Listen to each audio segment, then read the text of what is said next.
वर्धा शहरात प्रथमच एका अत्यंत भव्य आणि अनुकरणीय इज्तिमाई निकाह अर्थात सामूहिक विवाह सोहळ्याचे आयोजन करण्यात आले.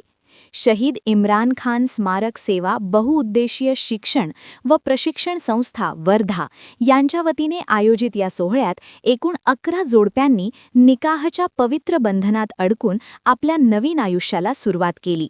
साध्या आणि शरीयत पद्धतीने विवाह पार पाडून गरजू कुटुंबांना आधार देणे हा या उपक्रमाचा मुख्य उद्देश होता. हा सोहळा रविवार 29 मार्च 2026 रोजी देवळी रोडवरील तुर्क लॉन, दयाल नगर येथे नमाज असर नंतर पार पडला. अत्यंत साध्या पण शिस्तबद्ध पद्धतीने पार पडलेल्या या सोहळ्याचे वर्धा शहरभर कौतुक होत आहे. विनाकारण होणारा खर्च टाळून समाजात एक चांगला संदेश देण्याचा प्रयत्न या माध्यमातून करण्यात आला. निकाह पार पडल्यानंतर उपस्थितांसाठी उत्कृष्ट भोजन व्यवस्था करण्यात आली होती, ज्याचे पाहुण्यांनी विशेष कौतुक केले. संस्थेच्या वतीने केवळ निकाह लावून न थांबता नवविवाहित जोडप्यांना आपला संसार सुरू करण्यासाठी आवश्यक असलेल्या वस्तू भेट म्हणून देण्यात आल्या.